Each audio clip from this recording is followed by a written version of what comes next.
Okay, so I'm just going to show you how I actually take the machine apart if I want to change the cylinder. So in my bag of tools that I got with my machine, I have a screwdriver.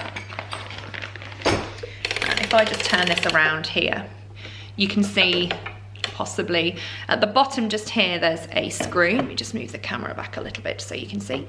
Okay, so there's a screw just here. So you have to take off the yarn guide. So you don't have to undo this screw all the way because the yarn guide will just lift out. So we take off the yarn guide, and then underneath the cylinder, so if I just move that out of the way, so underneath the cylinder, just under here, there are 2 screws that you unscrew to actually lift the cylinder out.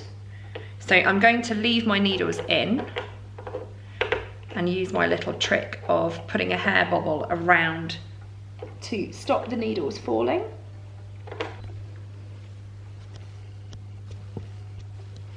Okay, so I'm just about to change out my cylinder. I've got a 64 stitch cylinder on at the moment. So I'm just about to take it out and put a 48 cylinder on because I want to knit some socks for my kids. So I just thought I'd show you how to take it apart should you ever want to clean your machine.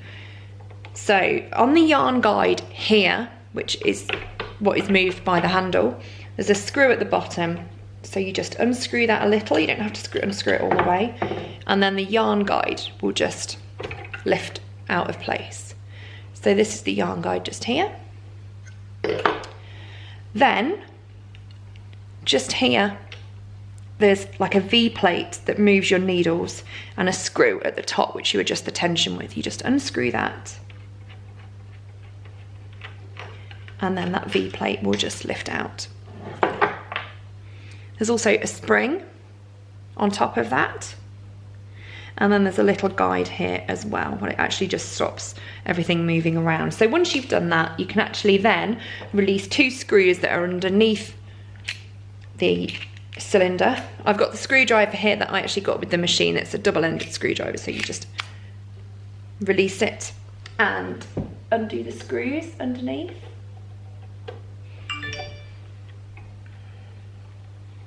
And you can actually remove them by hand once you've loosened them off. And the second one, sorry, just while I get the screwdriver in, there we go. So I'm just releasing that second screw. So once you've done that, you can actually just lift the cylinder straight out of the machine. Now what I tend to do to stop all the needles falling out, you can see how dirty this cylinder is. It's been used quite a lot, and if I actually rub my hand on it, my hand is filthy. So what I actually do to save taking all the needles out, I actually just put a hair bobble or hairband around underneath the needles, and then it stops them dropping out of the cylinder. So I can then push all my needles down and they're held in place just by this hairband at the bottom. So now you can actually take the, I don't actually know what this is called, which is really helpful. So you can take this out and you can actually see the inner workings of the machine. If I just move that a second. Let's take that off just for illustrative purposes. So you can then, this is how you would oil the machine. So you just give it a wipe. You can actually take this plate off too, and then you have nothing there. So what I'm going to do is I'm going to get some cloth and just give it a wipe while it's apart and give it a good clean, as you can see from my hands. It's not exactly the cleanest machine in the world. Okay, so here's my machine. Now it's in pieces. So just to give it a clean, all that I do is get an old tea towel. You can see this is actually quite disgusting. It's one that I use for dyeing. And you can just give the machine a little rub down. Get all that excess oil off and dust. Oops, there's a screw that's gone. I just give the whole machine a bit of a wipe down. And then this plate here, that's the other side of the crank, so to speak. Just give that a little wipe too. You don't want to wipe too much because you'll just wipe all of the, there we go. You'll wipe all of the oil off, and then it doesn't help when it spins around, but I'm just getting all the excess off because it has got quite a lot on there. Once you pop that back on, you can just test that it's all moving around properly, which it is.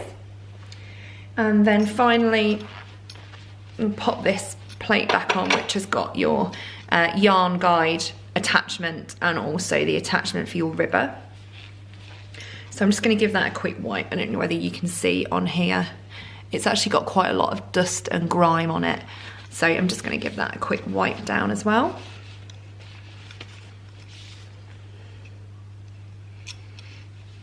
It's quite interesting seeing all the little parts that are inside.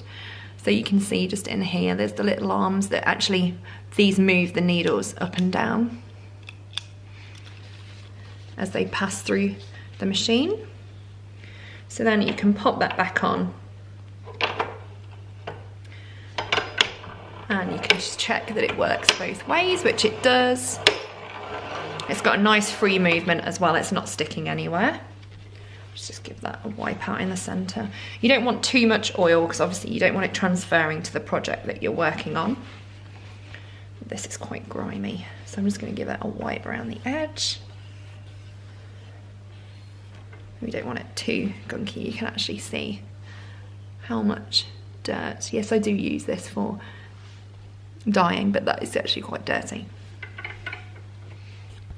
Okay, and then once that's back on and it's all working, you can actually pop your cylinder on. So I'm going to use my new cylinder, which is my 48, and all that you have to do is make sure that they come ready marked up. So where the blue markings are, they go at the front near, I'll take the hair bubble off, that would help, wouldn't it?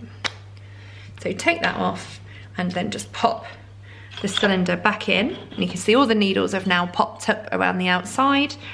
And what I'm going to do is just test that that moves. Yep, that's great. And all we need to do now is pop the screws back on the underneath and put everything back together where it was. So let's get my first screw, find the hole. Just takes a bit of wiggling around. Okay, there we go.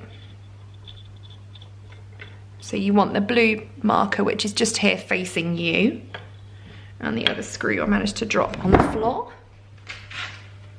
Let's move that along so I don't put my head on the frame too much. So that screw goes over the other side, so they're dead opposite each other. Just screw that into place. You can screw them in by hand, they're pretty easy to put in. And then just do a little bit of a tighten with your screwdriver. I can't see what I'm doing. So yeah, little tighten with the screwdriver. I try not to over tighten the screws too much, because you don't want them to be too difficult to remove when you do need to change your cylinder over.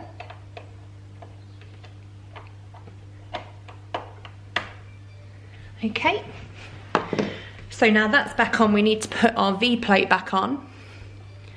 The V-plate actually, as it moves, moves the needles up and down. So the needles will be forced down underneath the V-plate and then force themselves back up the other side. So you have the spring that goes on first, if you can see that. The spring goes on first, then the V-plate pointing downwards, and then this is like the tension dial.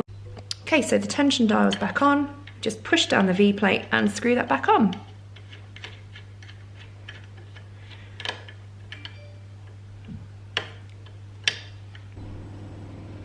Okay, so we're on the last tiny bit of putting this back together. I had to pause while I charged my phone battery, or sorry, camera battery a little. So the last bit we're going to do is just pop the yarn guide back on. That goes in this little bracket at the front just here, if you can see it. So that just goes in, and mine's actually quite well, if I can hold that up to the camera if it focuses. Okay, not quite. There we go. So mine's quite well worn, so I kind of know which position to put it into. So just pop that back on there. It's actually quite tight, so it will sit quite nicely in there, and then you just pop your, well, this, I don't actually know what it's called, but it just clicks on your counter, your row counter, so as it goes past. So I'm just going to pop that back in. So using my screwdriver that came with the machine. It's took me like 5 months to realise that you can actually do that.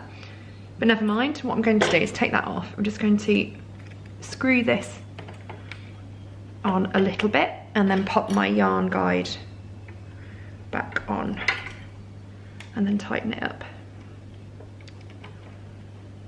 And as you tighten it up, it will just move that yarn guide into the right place.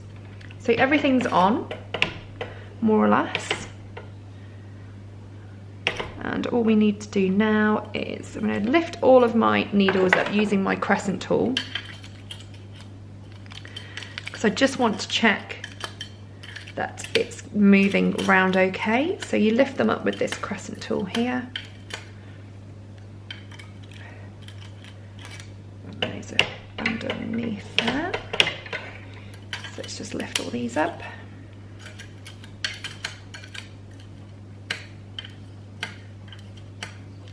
So you can see most of my needles are now lifted up out of the way, and I can move this back and forth. So I'm going to lift all of them up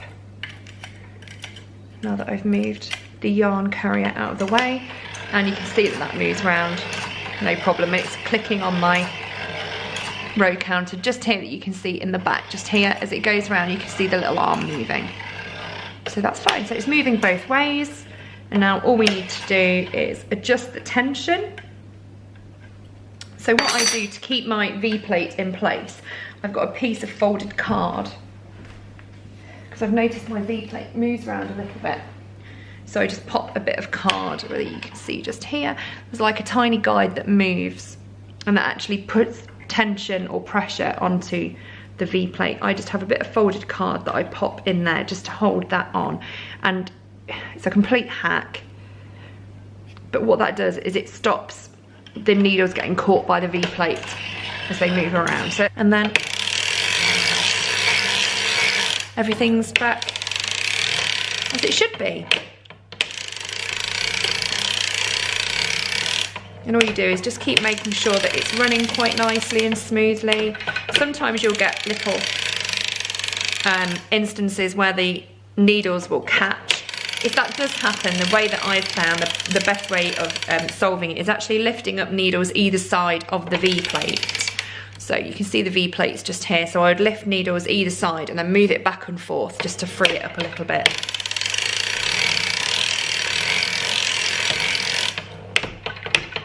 Just like that, you see it just catches a little bit and that needle is just lifted up. And again.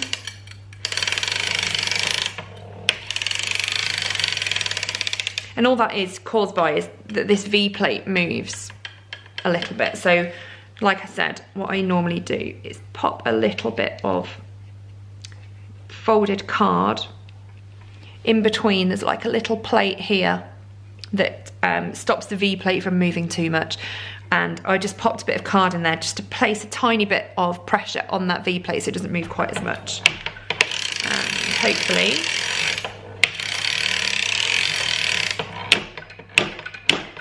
stuck again. So this is an instance when it catches like this. It's back again now. I would just lift needles either side. I think it just needs a little bit more oil on the actual needles themselves. So what I'll do is I'll just pop some more oil on the needles just because it's a new cylinder and obviously it's got no lubrication or anything on there. So the needles probably aren't moving as freely as they should be. So that is how you take apart your machine to change the cylinder and give it a good clean.